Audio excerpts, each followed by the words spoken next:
Hola, vamos a hablar de losas de cimentación y un caso particular de una losa de cimentación rígida. Para que una losa de cimentación tenga tal comportamiento, se debe cumplir con tres requisitos básicos.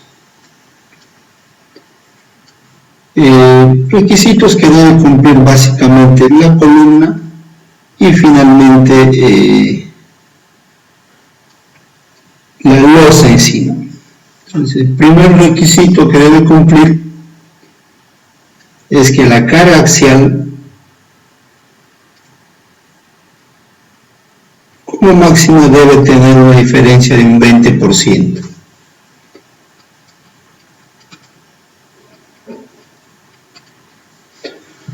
Segundo requisito es que las longitudes centro a centro de columna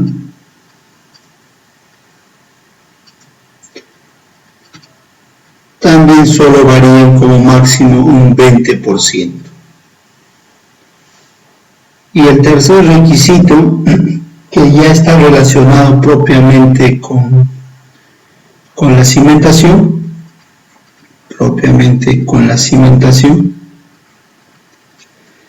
y a la vez con la separación que debe existir entre las columnas.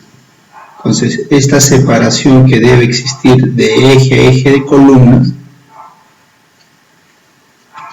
siempre debe ser menor o igual que esta relación, 1.75 entre lambda. Lambda viene a ser esta sencilla ecuación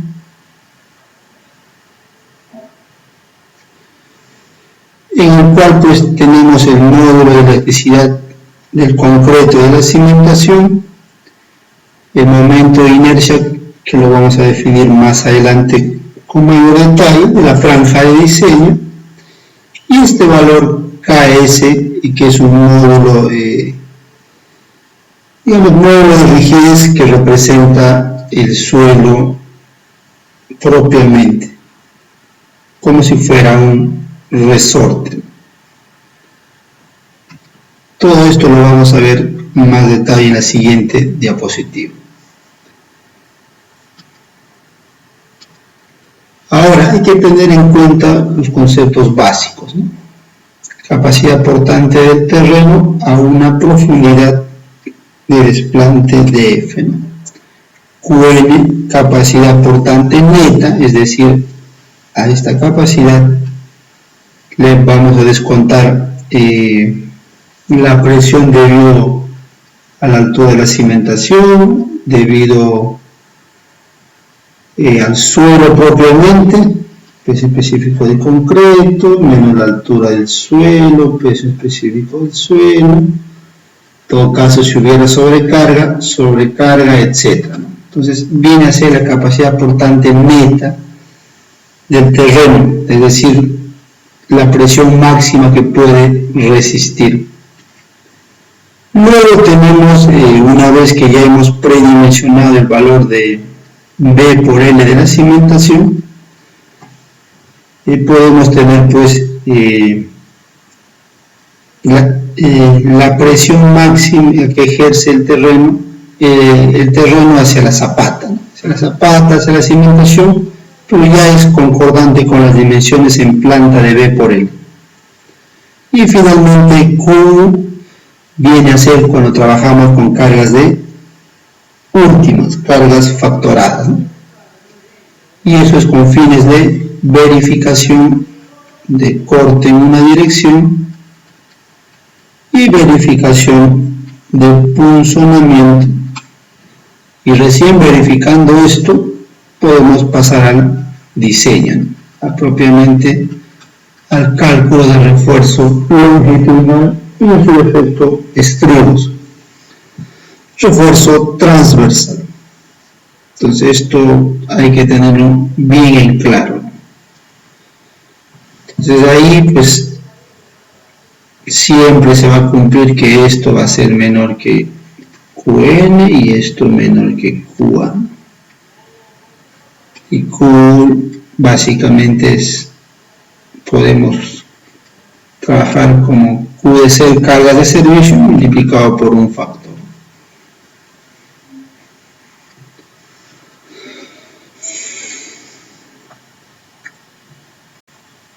Entonces, estamos hablando de ese factor lambda, ¿no? Entonces aquí con mayor detalle vemos el factor lambda. KS, que viene a ser en este factor, viene a ser el módulo de balasto multiplicado por el ancho de la franja de diseño o franja de análisis, ¿no?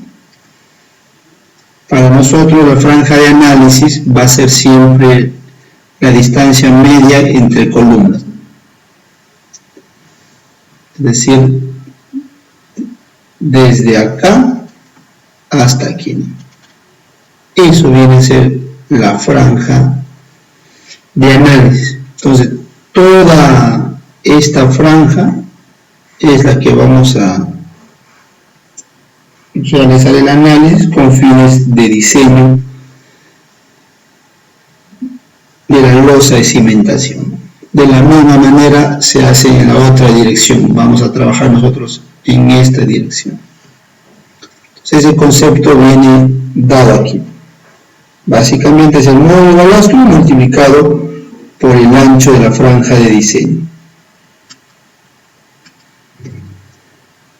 Entonces, en una losa de cimentación, pues, de todas maneras tenemos un punto G, que viene a ser pues el centro geométrico, ¿no?, de la losa de cimentación. Y vamos a tener un punto R, que básicamente lo vamos a encontrar al calcular momentos que ejercen todas las cargas verticales que actúan en las columnas con respecto a un sistema coordenado. Por ejemplo, vamos a plantear un sistema coordenado que pase por el centro de gravedad, que esté acá, X e Y. Entonces, con respecto a ese punto, pues calculamos los momentos que va a ejercer la columna 1, la columna 2, todas las columnas con su respectiva carga, y con ello vamos a obtener pues la posición exacta de X, de este punto, sus coordenadas X e Y. Para calcular esos momentos podemos hacer pues con respecto a este punto, arbitrariamente, y calculamos eso. Entonces, todas las cargas, por ejemplo, ¿no?, una carga axial total va a ser la sumatoria de todas las cargas axiales, ¿no? Trabajar siempre en cargas de servicio, ¿no? Entonces, el momento que genera esta carga total,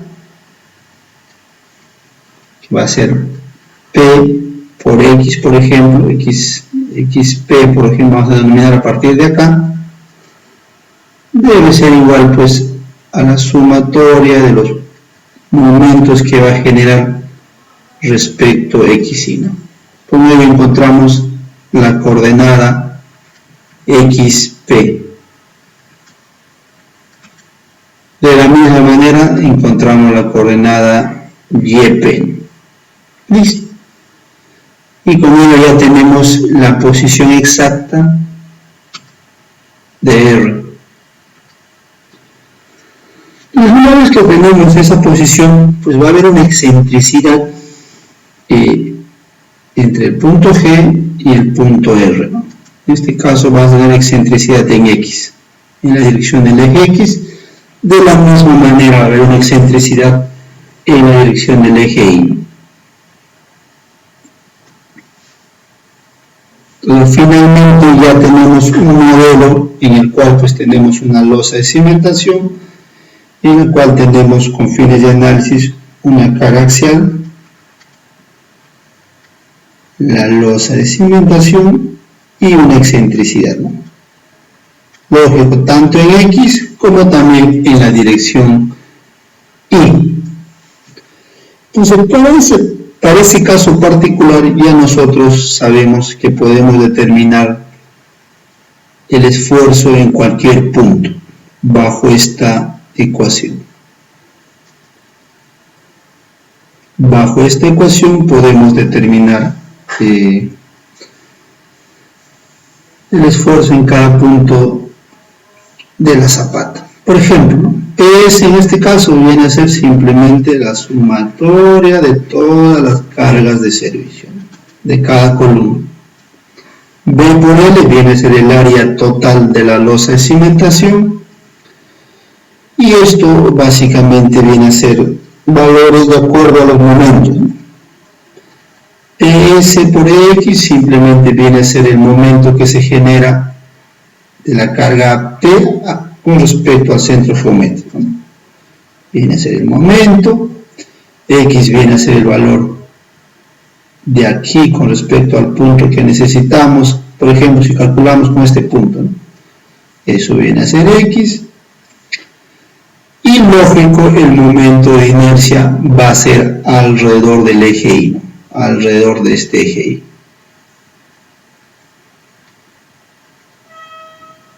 Como este es el eje centroidal, pues el momento de inercia es alrededor de este eje. Los mismos esfuerzos que se usan para una viga, es el mismo concepto. Y lógico, en la otra dirección también es lo mismo, simplemente varía la excentricidad de Y, el valor de Y, todo esto con respecto al punto G.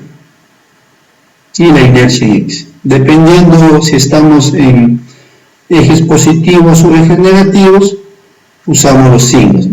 Aquí todo va a ser positivo en esta zona.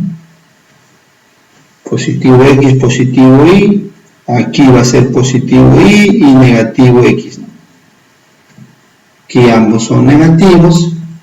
Y aquí positivo X e Y negativo.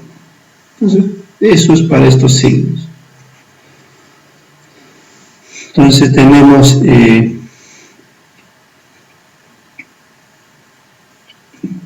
KS, el modo del balastro, y esto viene a ser una constante, digamos, de los resortes que representa el suelo. BS viene a ser el ancho de diseño, este BS. Entonces en esta ecuación, pues IX e IY viene a ser los momentos de inercia de la losa de cimentación con respecto al eje Y con respecto al eje X. Y por ende, pues H viene a ser el peralte de la losa de cimentación. Entonces con ello ya calculamos el factor lambda.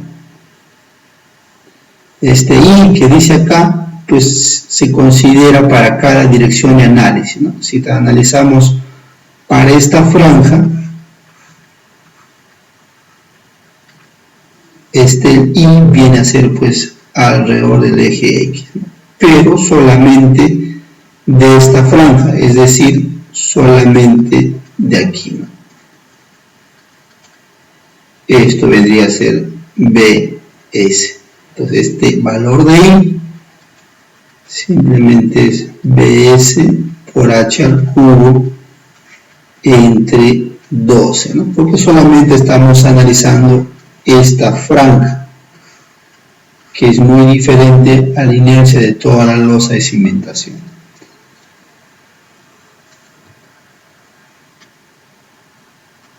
Entonces, resumiendo lo que conlleva esto, ¿no? Resumiendo, pues ya las cargas ya las tenemos, ¿no? Son valores ya que se tienen. La separación entre columnas también son valores que ya se tienen.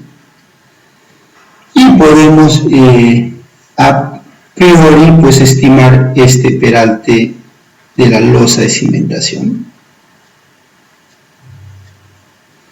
Y además pues el valor del ancho de cimentación B por L también se puede estimar simplemente teniendo en cuenta este valor, ¿no? Similar que se hace para zapatas aisladas, zapatas combinadas, el mismo criterio. Entonces lo que hay que verificar básicamente son estos tres requisitos, ¿no? Que se cumpla esto, que se cumpla esto. Y para que se cumpla esta tercera condición es en el cual pues vamos a verificar básicamente con la altura esta, porque eso nos asegura un comportamiento de losa rígida. Ese dato es muy importante porque este valor de I pues va a estar relacionado con la franja de diseño, por ejemplo con este de acá, con esta franja de acá nada más. Va a estar relacionado con esa franja de diseño por la altura al cubo entre 12. Esta separación de eje a eje de columnas siempre tiene que ser menor que esta relación. Hasta ese valor, hasta conseguir eso, se va aumentando el valor de H. Entonces, eso es un punto importante, ¿no? Entonces, la separación de columnas tiene que ser menor o igual que este valor. Entonces, eso es requisito principal. Solución sería, pues, si tenemos fijas las columnas, ya simplemente jugar con el espesor de la losa de cimentación.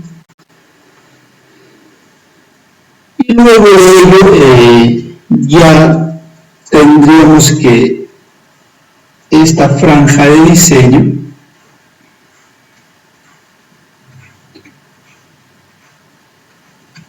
entonces ya tenemos las dimensiones B por L por H, pues simplemente al tener ya B, L y H definido bajo esos tres requisitos, ahora hay que verificar corte en una dirección, punzonamiento, pero vamos a verificar para esta franja de diseño. Para esta franja de diseño, y eso lo vamos a ver en la próxima clase. Entonces, una de las